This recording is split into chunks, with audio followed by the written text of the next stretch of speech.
എന്തിനധികം മഹാന്മാരായ സ്വഹാബ കിറാം റളിയല്ലാഹു അൻഹും റസൂലുള്ളാഹി തങ്ങളുടെ പിന്നാലെ നടന്നത് എന്തിനാണ്? ബഹുമാനപ്പെട്ട അനസ് ഇബ്നു മാലിക് റളിയല്ലാഹു അൻഹു റസൂലുള്ളാഹി തങ്ങളുടെ ഖാദിമല്ലേ. 10-ാം വയസ്സ് മുതൽ തങ്ങളുടെ കൂടെ 10 വർഷം ജീവിച്ച മഹാനാണ്. റസൂലുള്ളാഹി തങ്ങളുടെ ഖാദിമായി ജീവിച്ച മഹാനാണ്. അനസ് ഇബ്നു മാലിക് റളിയല്ലാഹു അൻഹു പറയാണ്, സഅൽതു നബിയ സ്വല്ലല്ലാഹു അലൈഹി വസല്ലമ അൻ യശ്ഫഅ ലി യൗമൽ ഖിയാമ. ഞാൻ എന്റെ ഹബീബിനോട് ചോദിച്ചു, നബിയേ, ഖിയാമത്ത് നാളിൽ അങ്ങനെക്ക് ഷഫീആകണേ, എനിക്ക് ശുപാർശകനാകണേ എന്ന് ഞാൻ എന്റെ ഹബീബിനോട് ചോദിച്ചു എന്ന് അനസ് ഇബ്നു മാലിക് റളിയല്ലാഹു അൻഹു. നമ്മളിവിടെ ശഫാഅത്ത് ചെയ്യാ റസൂലുള്ളാഹില്ല, റസൂലുള്ളാഹിനോട് ശഫാഅത്ത് ചോദിക്കണം.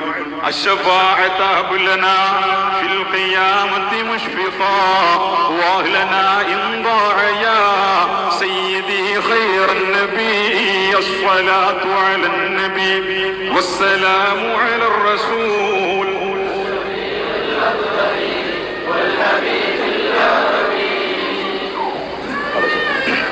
അത് ചോദിക്കുമ്പോൾ നമ്മൾ ചോദിക്കുക, എന്തിനാണോ ഷഫാഅത്ത് ചെയ്യാൻ ആരാളുള്ളത്? എന്ത് ഷഫാഅത്ത്? അർത്ഥം വെക്കൂല, അതാണ് കേട്. ആരാണ് അല്ലാഹുവിന്റെ അടുക്കൽ ശുപാർശകനായിട്ടുള്ളത്? അപ്പൊ നമ്മളും ഇങ്ങനെ ചിന്തിക്കുക. ഞാൻ നേരത്തെ പറഞ്ഞ പോലെ നമ്മളൊക്കെ ചിന്തകരാണല്ലോ.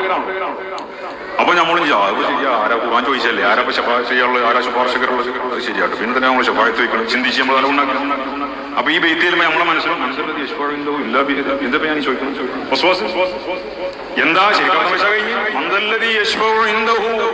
ഖുർആൻ ചോദിക്കാണ്, ആരാണ് അള്ളാഹുവിന്റെ അടുക്കൽ ശുപാർശകരായിട്ടുള്ളത്? ഇല്ലാ ബിഇദ്നി. അള്ളാഹുവിന്റെ സമ്മതത്തോടു കൂടെയല്ലാതെ, അള്ളാഹ് സമ്മതിക്കാതെ ആർക്കാ ശുപാർശ ചെയ്യാൻ കഴിയാ? ഞാൻ ഇവിടെ അനുമതി തരാറ് നിങ്ങൾക്ക് ആരൊക്കെ അവിടെ പുറത്തു പോകാൻ കഴിയാന്ന് ഞാൻ ചോദിച്ചാൽ ഒരു കാലത്തും ഇവിടെ പുറത്തു വന്നിട്ടില്ല. ഞാൻ സമ്മതിക്കുന്ന ആൾക്കാർക്ക് പോവാന്നല്ലേ അല്ലേ? അപ്പൊ ശഫാഅത്ത് അള്ളാഹു സമ്മതിച്ചാൽ ശഫാഅത്ത് ചെയ്യാന്നല്ലേ അർത്ഥം. അള്ളാന്റെ ഇതിനില്ലാതെ ശഫാഅത്ത് ചെയ്യാനായിരിക്കും. അതിന്റെ ശഫാഅത്തിന് ഞാൻ ഇപ്പൊ വെള്ളം കുടിച്ചു, അള്ളാന്റെ ഇതിനില്ലാതെ എനിക്ക് വെള്ളം കുടിക്കാൻ കഴിയും. ഇതിന് ശഫാഅത്ത് നോക്കണം. ദുനിയാവിലുള്ള കാര്യം നടക്കും. തെറ്റിദ്ധരിപ്പിക്കുക, വിശുദ്ധ ഖുർആൻ ഓതുകയാണ് എന്ന ഭാവനയിൽ വിശുദ്ധ ഖുർആനിനെ വെച്ച് ജനങ്ങളെ വസ്വാസിലാക്കുകയാണ്. അനസ് ഇബ്നു മാലിക് റളിയല്ലാഹു അൻഹു ആദരവായ നബി സല്ലല്ലാഹു അലൈഹി വസല്ലമ തങ്ങളോട് അവരൊക്കെ ചോദിച്ചു വാങ്ങി. നമ്മളോട് തർക്കിച്ചെടുക്കുക, കിട്ടൂല ശിർക്ക് തൗഹീദ് നടക്കുക.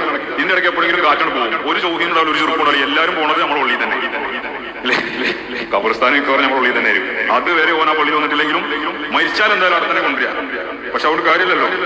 അപ്പോ ഈ തർക്കിച്ച് നടക്കണീനൊക്കെ ആ കാറ്റ് പോണത് അതൊന്നല്ല. തർക്കൊക്കെ മാറ്റിവെക്ക്, മുഹമ്മദിലേക്ക് സ്വല്ലല്ലാഹു അലൈഹി വസല്ലം റസൂലുള്ളാഹി തങ്ങളെ ആത്മീയ കണ്ണുകളെ കൊണ്ട് കാണാൻ ശ്രമിക്കുക.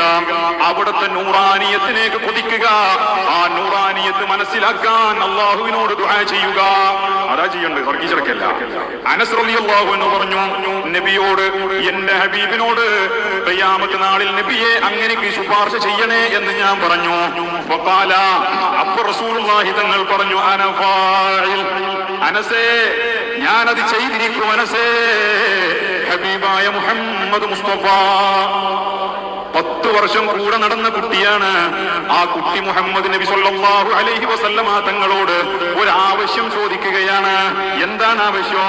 നബിയെ, എനിക്കങ്ങ് ശുപാർശകനാകണേ, ഖിയാമത്ത് നാളിൽ എനിക്ക് റെക്കമെൻഡ് ചെയ്യണേ. അനഫാഇൽ ഹബീബായ റസൂലുള്ളാഹി.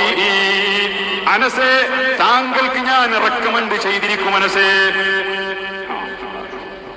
ഞാൻ റെക്കമെൻഡ് ചെയ്തിരിക്കും. ആ ഭൗതിക കാര്യം ചോദിച്ചാൽ ശിർക്കാണല്ലോ അല്ലേ? ഈ ഹദീസ് സ്വഹീഹാണ്.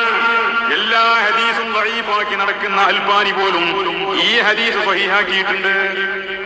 എല്ലാം ദഈഫാക്കാണ്ടായ കുഴപ്പമാണ്. മൂപ്പര് ഇത് സ്വഹീഹാക്കി. നമുക്ക് ഇതിന്റെ ആവശ്യമൊന്നുമില്ല. ഞാൻ പറഞ്ഞേ ഉള്ളൂ. അപ്പോ ആ ഭൗതിക കാര്യമാണ്. നമ്മളിപ്പോ ഇത് ചോദിക്കൽ തന്നെ ശിർക്കാണെന്നുള്ളത് നമ്മളുള്ളത്. സ്വഹാബത്ത് ചോദിച്ചു വാങ്ങി പോയി. നബി സല്ലല്ലാഹു അലൈഹി വസല്ലമ തങ്ങൾ തുടർന്ന് പറയുകയാണ്, അഭൗതിക കാര്യങ്ങൾ റസൂലുള്ളാഹി തങ്ങൾക്ക് അറിയോ ഇല്ലേന്ന് കേട്ടോ. നാളെയെ കുറിച്ച് പറയുന്ന പ്രവാചകൻ ഹബീബായ റസൂലുള്ളാഹി തങ്ങൾ പറയാണ്. അനസ് റളിയല്ലാഹു അൻഹുവിന്റെ അടുത്ത ചോദ്യമാണ്, നബിയേ, യാ റസൂലല്ലാഹ്, ഫഅൈന അത്ലുബുക. എവിടെയാണ് നബിയേ താങ്കളെ ഞാൻ അന്വേഷിക്കുക?